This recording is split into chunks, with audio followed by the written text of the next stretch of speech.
Katika ulimwengu wa siasa za kimataifa, hakuna mfumo wa utawala unaofanana kabisa na mwingine. Hata hivyo, kuna baadhi ya mifumo ya utawala ambayo ni ya kipekee kwa namna yake, na mojawapo ya mifumo hiyo ni ule wa Jamhuri ya Kiislamu ya Iran. Baada ya mapinduzi makubwa ya kisiasa mwaka 1979 yaliyoangusha utawala wa kifalme wa Shah Mohammad Reza Pahlavi, Iran ilijitambulisha upya kwa msingi wa mafundisho ya Kiislamu chini ya uongozi wa Ayatollah Ruhollah Khomeini. Tangu hapo, taifa hili limejenga mfumo wa kipekee wa uongozi unaochanganya dini na siasa, huku mamlaka ya juu kabisa ya nchi ikishikiliwa na kiongozi mkuu wa Kiislamu, Supreme Leader, badala ya rais au bunge. Makala hii itaangazia mfumo wa uongozi wa Iran, ikifafanua jinsi madaraka yanavyogawanywa, vyombo vinavyosimamia mamlaka hayo, nafasi ya dini katika uongozi wa taifa hilo, ushawishi wa jeshi na vikosi vya ulinzi, chombo cha mahakama, uchaguzi na ushiriki wa wananchi, pamoja na mabadiliko ya kihistoria yaliyoathiri mfumo huo. Baada ya mapinduzi ya Kiislamu ya mwaka 1979, Iran iliweka katiba mpya iliyoweka msingi wa utawala wa kiongozi mkuu, maarufu kama Wilayat al-Faqih. Hii ni dhana ya Kiislamu ya Kishia inayoamini kuwa mwanachuoni wa Kiislamu mwenye maarifa ya dini na uchamungu wa hali ya juu ndiye anayefaa kuongoza jamii. Ayatollah Khomeini, ambaye alikuwa kiongozi wa mapinduzi hayo, aliamini kuwa serikali inapaswa kuongozwa na kiongozi wa dini kwa kuwa yeye ndiye anayeelewa maadili na sheria za Mwenyezi Mungu. Hivyo basi, mfumo wa Iran haujajengwa juu ya msingi wa demokrasia ya kimagharibi tu, bali ni mchanganyiko wa theokrasia, utawala wa kidini na demokrasia ya kudumu. Katiba ya Iran inaeleza wazi kwamba sheria zote, sera za ndani na za nje, na uongozi wa kisiasa ni lazima ulingane na mafundisho ya Uislamu wa madhehebu ya Kishia, Ithna na Shia ya watu 12.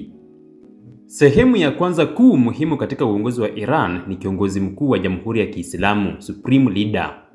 Katika mfumo wa Iran, kiongozi mkuu ndio mwenye mamlaka ya juu kabisa katika nchi. Nafasi hii kwa sasa inashikiliwa na Ayatollah Ali Khamenei tangu mwaka 1989 baada ya kifo cha Khomeini. Kiongozi mkuu anasimamia kwa karibu nyanja zote muhimu za taifa: jeshi, mahakama, vyombo vya habari vya kitaifa, vikosi vya ulinzi wa mapinduzi IRGC, sera za kigeni na hata uteuzi wa majaji wa juu na wanachama wa baraza la uangalizi. Kiongozi mkuu hawezi kuondolewa madarakani kwa kura za wananchi. Anateuliwa na chombo kinachoitwa Baraza la Wataalamu, Assembly of Experts, ambalo lenyewe linachaguliwa na wananchi lakini chini ya mchujo mkali wa baraza la uangalizi. Kwa hiyo, ingawa kuna ushiriki wa wananchi, bado mchakato wa uteuzi wa viongozi umedhibitiwa sana na taasisi za kidini. Kiongozi mkuu ana uwezo wa kutoa amri za kijeshi, kusitisha au kuanzisha vita, na pia ana sauti ya mwisho katika migogoro mikubwa ya kisiasa au ya kisheria nchini. Kwa maneno mengine, yeye ni kama mlinzi wa mfumo mzima wa Kiislamu wa Iran. Sehemu ya pili muhimu ni rais wa jamhuri. Ingawa kiongozi mkuu ndio mwenye mamlaka ya juu, Iran ina rais anayechaguliwa moja kwa moja na wananchi kila baada ya miaka 4. Rais ni mkuu wa serikali na anasimamia baraza la mawaziri, uchumi, sera za ndani na uratibu wa baadhi ya shughuli za kiutendaji. Hata hivyo, uwezo wake umepunguzwa na mamlaka ya kiongozi mkuu. Rais hana mamlaka juu ya jeshi au sera za nje bila idhini ya kiongozi mkuu, Supreme Leader. Hii ina maana kuwa hata kama wananchi wakimchagua rais mwenye mtazamo wa kimabadiliko, hawezi kufanya mabadiliko makubwa ya kisera bila ridhaa ya kiongozi mkuu. Mfano mzuri ni wakati wa Rais Hassan Rouhani mwaka 2013 hadi mwaka 2021, ambaye alijaribu kufungua Iran kidiplomasia, lakini juhudi zake zilifinywa na upinzani kutoka kwa vikosi vya ndani na mamlaka ya kiongozi mkuu.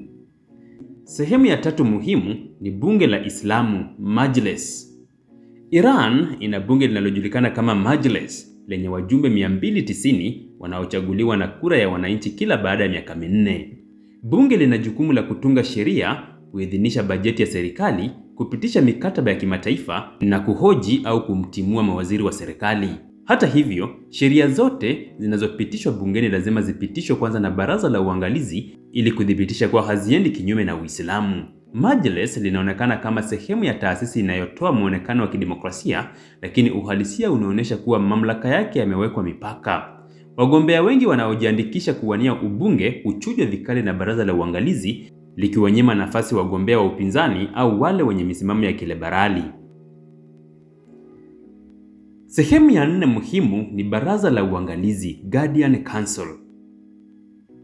Hili ni mojawapo ya vyombo vyenye ushawishi mkubwa zaidi katika siasa za Iran. Linajumuisha wanachama 12, 6 walioteuliwa moja kwa moja na kiongozi mkuu na 6 wengine wanaopendekezwa na mkuu wa mahakama kisha kuidhinishwa na bunge.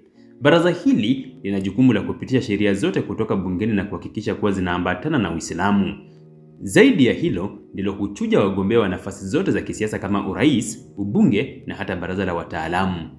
Kwa hiyo, licha ya wananchi kupewa fursa ya kupiga kura, uchaguzi nchini Iran huwa na ushindani mdogo na chaguzi nyingi huwa zimekwisha pangwa nani anafaa na nani hafai kabla ya uchaguzi wenyewe kufanyika. Sehemu ya 5 muhimu ni jeshi la vikosi vya ulinzi. Iran ina aina 2 kuu za majeshi, jeshi la kitaifa Atesh na kikosi cha walinzi wa mapinduzi ya Kiislamu IRGC. Jeshi la kawaida linafanya kazi ya ulinzi wa mipaka ya taifa, huku IRGC likiwa ni taasisi ya kijeshi, kiuchumi na kisiasa yenye nguvu kubwa. IRGC lina vikosi maalum kama Quds Force ambalo linafanya operation nje ya Iran, hususan katika mataifa ya Kiarabu kama Iraq, Syria na Lebanon. IRGC pia linahesabiwa kama mlinzi wa mapinduzi ya Kiislamu na huwa na ushawishi mkubwa katika siasa za ndani. Pia limewekeza sana katika sekta ya uchumi, ujenzi, mafuta na nishati. Wakuu wa IRGC mara nyingi huwa ni watu wa karibu na kiongozi mkuu na baadhi yao hupewa nafasi kubwa katika serikali au ushauri wa kisera. Sehemu ya 6 muhimu katika mfumo wa uongozi wa Iran ni mahakama na vyombo vya sheria. Mahakama ya Iran inaongozwa na mkuu wa mahakama ambaye huteuliwa na kiongozi mkuu. Mfumo huu wa mahakama umejengwa juu ya sheria za Kiislamu, sharia, huku baadhi ya vipengele vikichangiwa na sheria za kisasa. Katika kesi nyingi, hususan zile za kisiasa, washtakiwa hupata hukumu kali kama vile vifungo vya muda mrefu au hata kunyongwa.